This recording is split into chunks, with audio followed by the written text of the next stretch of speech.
Hi friends, welcome to அழகு family. சங்கரா மீன் குழம்பு, நவர மீன் வறுவல். இன்றைக்கி இதை தான் நம்ம பார்க்க போகிறோம். எப்படி செய்கிறாங்க பார்க்கலாம் வாங்க.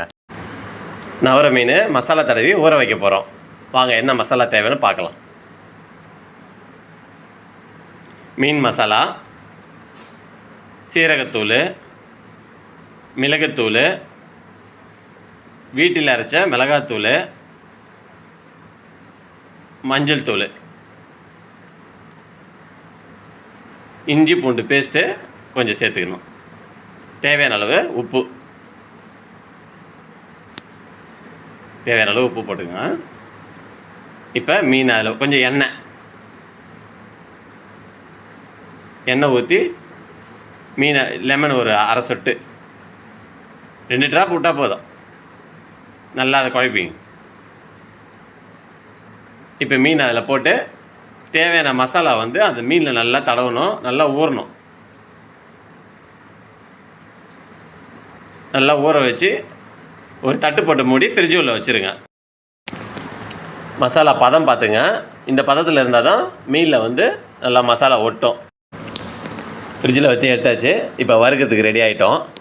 வாங்க வறுக்கலாம். கடாயில் மிதமான சூடு வச்சுக்கணும். தேவையான அளவுக்கு எண்ணெய் ஊற்றிட்டு ஒரு மீனாக எடுத்து கல்லில் போடணும். அடுப்பை சிம்மில் வச்சுங்க, இல்லைன்னா தீயும். வறுக்க வாசனை நல்லா தூக்குது. ஃப்ரெண்ட்ஸ், இதே மாதிரி ரெடி பண்ணி பாருங்கள். நல்லாயிருக்கு வாசனை. இப்போ நான் சாப்பிட்டு டேஸ்ட்டை சொல்கிறேன். நல்லா வெந்துருச்சு. அது லைட்டான பதத்தில் வச்சுன்னா செவ்வண்ணியாக வேவுது பாருங்கள். செக் பண்ணி பார்த்தேன், உப்பு காரம் மசாலாலாம் கரெக்டாக இருக்குது. வறுத்தாச்சு. இப்போ வறுத்த மீன் பார்த்துட்டோம். இப்போ குழம்பு எப்படி வைக்க போகிறன்றதுக்கு தேவையானதெல்லாம் ரெடி பண்ணிக்கலாம். மஞ்சத்தூள், உப்பு,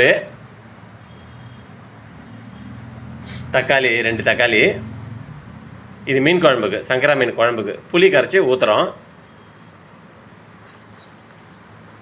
மஞ்சத்தூள், மிளகாத்தூள் 3 டீஸ்பூன் மிளகாத்தூள் நல்லா கரைச்சிக்கணும். அந்த புளி தக்காளி எல்லாத்தையும் நல்லா கையை போட்டு கரைக்கணும். கடாய் சூடாகிடுச்சு, எண்ணெய் ஊற்றியாச்சு. கடுகு,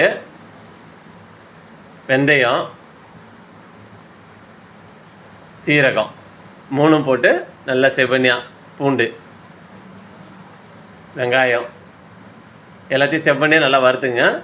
அது வறுத்ததுக்கப்புறம் இந்த புளி தண்ணி எடுத்து அதில் ஊற்றணும்.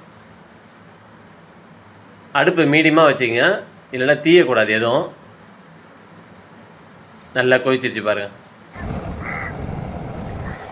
குழம்பு வாசனை வருது. இப்போ தான் மீன் போட போகிறோம். மீன் போடுறோம். சங்கரா மீன் இது. சாப்பிட்றதுக்கு எல்லாம் ரெடியாக இருக்கிறோம். குழம்பு கொதிச்சு முடித்த உடனே சாப்பிட வேண்டியது தான் வேலை. ஏன்னா மீன் வறுத்தாச்சு, சாப்பாடு வடிச்சிட்டாங்க. குழம்பு கொதிக்கிறதுக்காக வெயிட் பண்ணிகிட்ருக்கோம். நானும் என் பசங்க எல்லாம் வெயிட் பண்ணுறோம். சாப்பாடு இறக்குனா ஒரு பிடி கட்டி தான் இன்றைக்கி. மீன் குழம்பு வாசனை கும்முன்னு வருது. ஃப்ரெண்ட்ஸ், வச்சு பாருங்கள், செம்ம வாசனை. பாருங்க, சாப்பிட உட்காந்துட்டேன். என் பையன், என் பொண்ணு, நான் 3 பேரும். செம்ம டேஸ்ட்டு. 3 பேருமே சாப்பிட்றோம். நீங்களும் ட்ரை பண்ணி பாருங்கள். கமெண்ட்டில் சொல்லுங்கள். பாய். நெக்ஸ்ட் வீடியோவில் பார்க்கலாம்.